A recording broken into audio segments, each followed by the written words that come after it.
पक्का है जो मनुष्य बनकर ये नीति रीति सीख लेगा, चाहे धर्म के क्षेत्र में हो या सामाजिक क्षेत्र में, कुटुंब में हो, कहीं भी हो, जहाँ जहाँ उसके पास सम्यक नीति रीति होगी वो जीवन में अवश्य ही सफल होगा।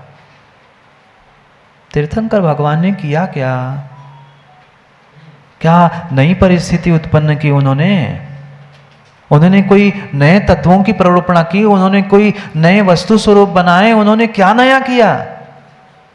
उन्होंने बाहर कुछ भी नया नहीं किया, उन्होंने अपनी दृष्टि को नया किया, उनको सब कुछ नया मिल गया,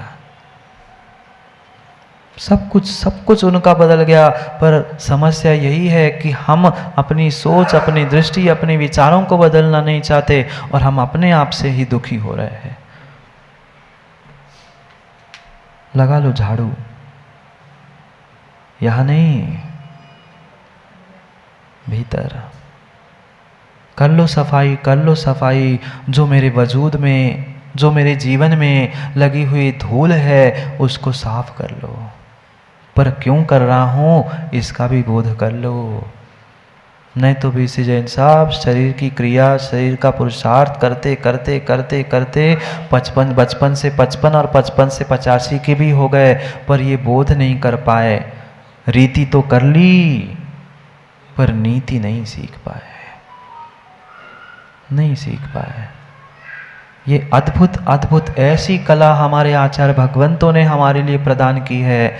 मात्र ये सुक्ति मुक्तावली नहीं, सुभाषित संग्रह, अनेक ऐसे नीति परख ग्रंथ हमारे आचार्यों ने दिए हैं। भाई पहले अपने जीवन के व्यवहार पक्ष को तो समझो, पहले व्यवहार कुशलता तो लाओ, व्यवहार चातुर्य तो लाओ, फिर जाके तुम निश्चय व्यवहार आदि की चर्चा कर लेना। चर्चा करना बहुत आसान है पंडित जी, पर व्यवहार नए को जीवन में उतार कर वैसी व्यवहार पक्ष की चर्या भी करना बहुत कठिन है, कठिन है, कठिन है। ऊपर बाद में पहुंचेंगे, ऊपर मंजिल पे नहीं देखो, वहां नहीं दिखेगा जहां ऊपर की बात मैं कर रहा हूं, वहां तक ऊपर आज नहीं दिखने वाला। वहां ऊपर तक पहुंचना है तो थोड़ा सा यहां से भी तो ऊपर उठो। मैं जो भी कह रहा हूं ये क्रिया शरीर से कैलाश संजी नहीं करनी। बहुत सारे लोग कहते हैं हाथ उठा लो, ये उठा लो। मैं हाथ नहीं, मैं आपकी भावनाओं को, अपने उत्साह को उठाना चाहता हूं। क्योंकि शरीर से तो कई बार उठे, कई बार गिरे, कई बार उठे, कई बार गिरे, पर भावनाओं से हम आज तक नहीं उठ पाए। अगर उठ गए होते ना सचिन भाई तो कब के भगवान बन जाते, कब के भगवान बन जाते, कब के भगवान बन जाते। हो सकता है महावीर भगवान के पहले भी बन जाते, पर क्या करें, ना हमने भगवान को माना, ना हमने भगवान की मानी। अब भगवान कह रहे हैं माँ अभी भी संभल जाओ, अभी भी समझ जाओ, अभी भी संभल जाओ। नीति सिखा रहे आचार्य सोम प्रभ स्वामी। सीख लो जीवन की नीतियों को, सीख लो जीवन जीने की कला को। हमें किस समय पे क्या करना है, क्यों करना है, इसका ही बोध करना है।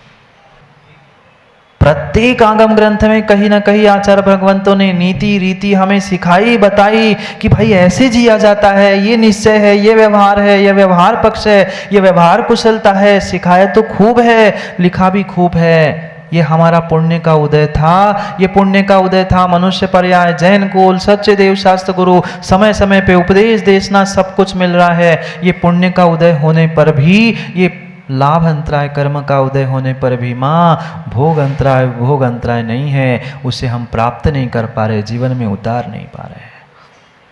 कौन सी बात पंडित जी हमारे आगम ग्रंथों में आचार्यों ने छोड़ी है?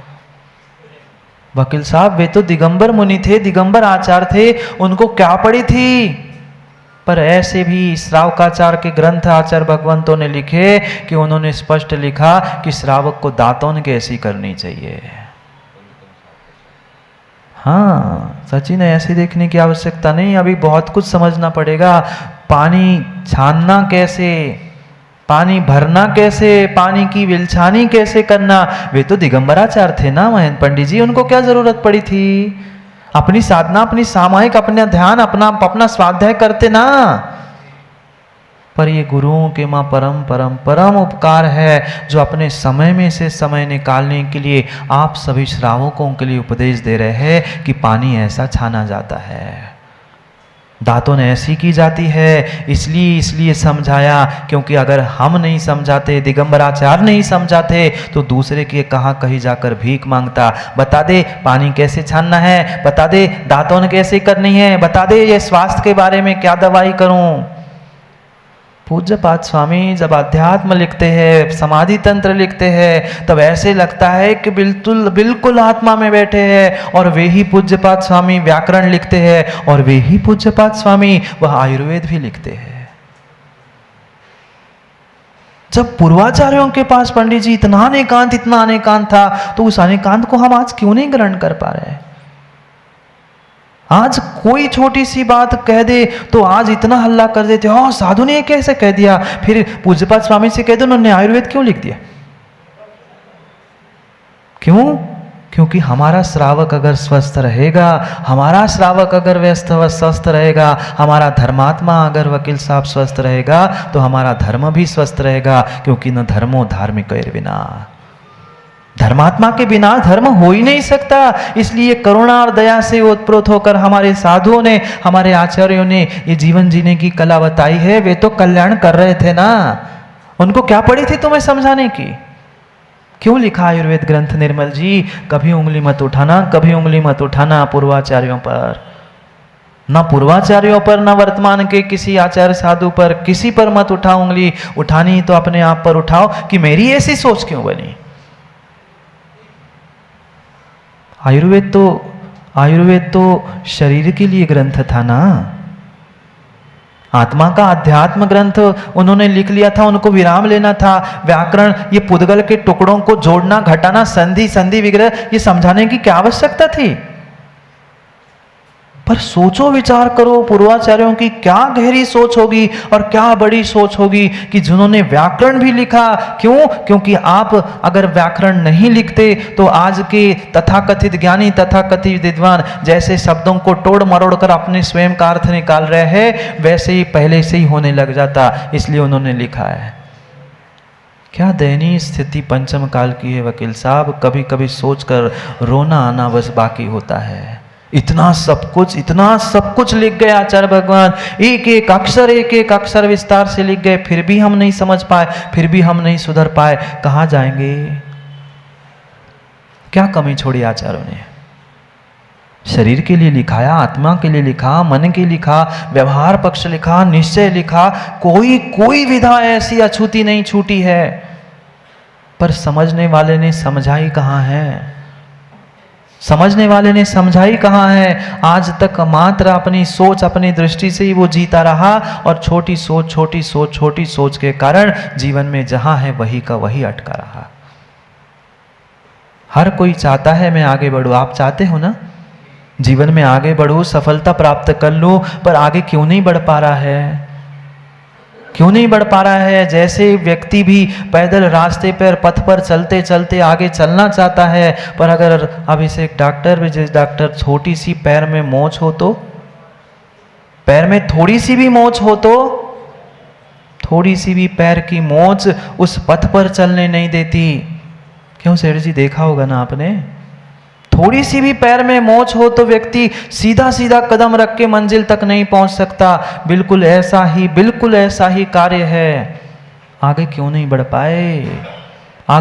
बढ़ पाए? एक छोटी सी बात राहुल याद कर लो, लिख लो, समझ लो, व्यक्ति की छोटी सोच और पैर की मोच व्यक्ति को कभी आगे बढ़ने नहीं देती। क्यों नहीं आगे बढ़े? पैर की मोच तो डॉक्टरों के पास जाके ठीक कर सकते हो, पैर की मोच तो डॉक्टर के पास जाके ठीक कर सकते हो। कि छोटी सोच कोई डॉक्टर ठीक नहीं कर सकता, कोई डॉक्टर ठीक नहीं कर सकता। ये भी मत कहे तो गुरु ठीक कर देंगे। गुरु बता सकते हैं, समझा सकते हैं, पर आपको ठीक नहीं कर सकते। समझ में आया क्या मोनू? समझ में आया क्या? छोटी सोच और पैर में मोच व्यक्ति को आगे बढ़ने नहीं देती। याद कर लो, जब तक समझेंगे नहीं तब तक सोच को विचार पर नहीं कर पाएंगे। उस सोच को ही बढ़ाने के लिए यहाँ नीति परख एक एक पद्यों में हमें समझाने का प्रयास कर रहे हैं। वे सोमप्रभ स्वामी भले ही 12वें 13वें सदी के माने जाते हैं, पर है तो आचार्य भगवंत। बहुत सारे तो जीवों की ऐसी जीवा कैंची से भी खतरनाक चलती है। वकील साहब वे कहते वे तो आचार्य महाराज 9वीं 10वीं सदी के, हम क्यों माने? हम पूर्वाचार्यों को मानते हैं, हम पहली दूसरी सदी वाले आचार्यों को मानते हैं। अरे 9वीं 10वीं 11वीं 12वीं 14वीं शताब्दी आपके पहले की थी कि आपके बाद की थी? अगर तुम 10वीं 12वीं 15वीं शताब्दी के उस सदी के जीवों को, आचार्यों को नहीं मान रहे हैं, हम अभी 21वीं सदी के तुम विद्वान को क्यों माने?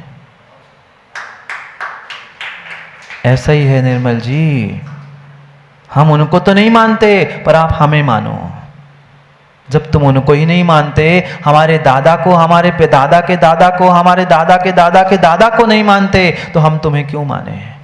हम क्यों माने तुम्हें कि तुम हमारे पिता के मित्र हो?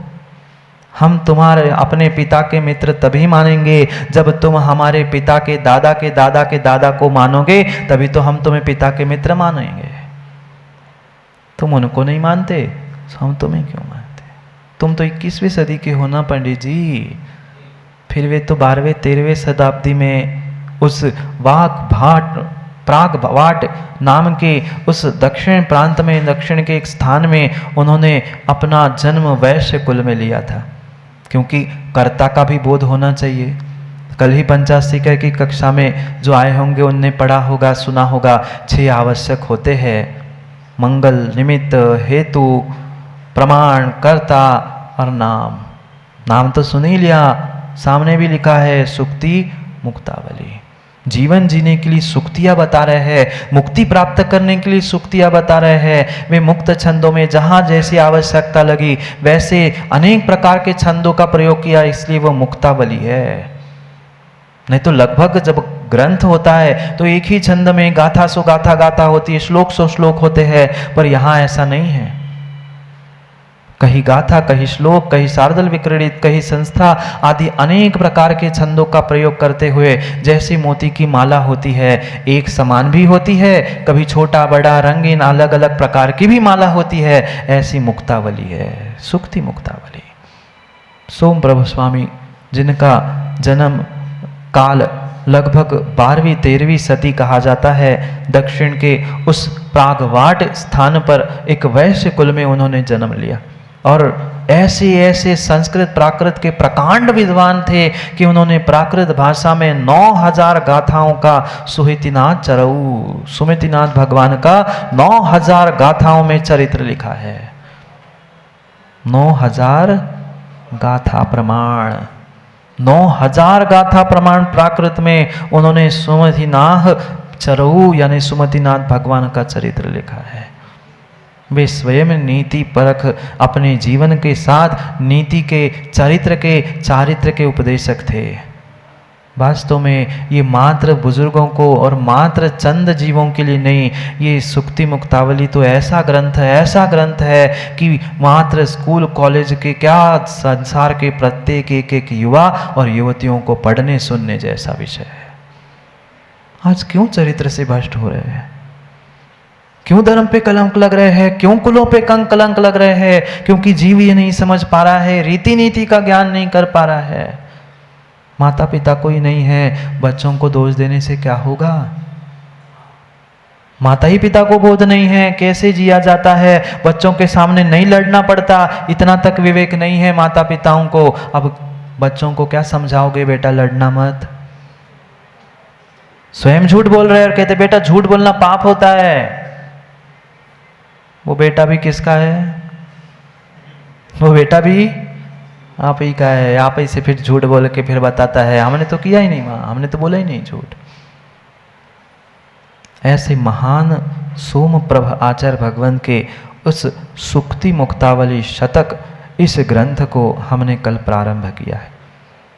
एक एक शब्दों के साथ आज मंगल के साथ हमें मंगलाचरण के अर्थ को भी समझना है। क्योंकि सामान्य रूप से कई बार हमने मंगल के लिए मंगलाचरण भी किया, पर उस मंगल आचरण को प्राप्त नहीं कर पाए। यहाँ स्पष्ट रूप से कह रहे हैं पार्श प्रभो पातु वहा, सामने आपके लिख के रखा है, कल तक ग्रंथ उपलब्ध हो जाएंगे। पार्श प्रभो पातु वहा पढ़ा होगा ना, पांतुनो महावीर स्वामी नयन पथगामी भवतु में भवतिनो भवतु वहा। ये मंगलाचरण भगवान के नमस्कार से ही होता है। भले ही 4 पंक्ति 2 पंक्ति 1 पंक्ति कोई पंक्ति नहीं बने, पर मां भगवान की जय बोल दो, आपका मंगल हो गया, आपका मंगलाचरण हो गया। भगवान की जय भी नहीं बोल पाए, नमस्कार भी नहीं कर पाए, मात्र महावीर भगवान आचार्य भगवंत कुंद स्वामी, ये मध्य मंगलाचरण वकील साहब हो गया, क्योंकि 3 मंगल पड़े थे ना कल, 3 मंगलाचरण बीसी जैन साहब, आदि मध्य अवसान। बीच बीच में हमने आचार्य भगवंतों के नाम ले लिए, हमारे लिए मंगल हो गया। अलग से हाथ जोड़ के नमोकार पढ़ने की आवश्यकता नहीं, क्योंकि नमस्कार के भी 3 भेद बताए हैं। उसी पंचाशिका की टीका में, जिसका स्वाध्याय दोपहर में चल रहा है, उसी में 3 प्रकार के नमस्कार बताए। 3 प्रकार के नमस्कार में पहला वह आसी नमस्कार, दूसरा वस्तु नमस्कार और तीसरा क्रिया नमस्कार। जो ऐसे बैठे थे ना, ये क्रिया नमस्कार था, क्रिया से नमस्कार किया था। कुछ नमस्कार ना करने पर भी नमस्कार कहा जाता है, जैसे कि यहाँ का है पार्श प्रभो पातु वहा। कहाँ लिखा है नमो? नमस्कार का अर्थ तो नमो नमो, कुछ नमः ऐसा कुछ शब्द लिखना चाहिए था, यहाँ तो लिखा ही नहीं। पार्श प्रभो नमः नमो, नमस्कार तो लिखा ही नहीं, फिर मंगल कैसे? पूछने वाले पूछ सकते हैं। ये नीति है, यही तो कला है। जो 3 प्रकार के नमस्कार की बात की है, वह 3 में से ये आशी नमस्कार है। आशीर्वाद प्राप्त हो इस भावना से जो लिखा है, वह आशी नमस्कार होता है। हे भगवान, नमस्कार करता हूँ, मुझे आशीर्वाद दो। यहाँ इतना सारा कहने की आवश्यकता नहीं, आशीष मिले जाए। भाई आशीष कब मिलेगा? आशीर्वाद कब मिलेगा? जब तुम झुकोगे, नमस्कार करोगे, प्रणाम करोगे, नमोस्तु करोगे, तो अपने आप हाथ उठेगा। कुछ तो लोग ऐसे होते हैं, सामने मुंह दिखाने, महाराज जी नमोस्तु, महाराज जी नमोस्तु, महाराज जी नमोस्तु। अरे देख लिया भाई, तुमने नमोस्तु कर लिया, अपना काम हो गया, तुम जाओ।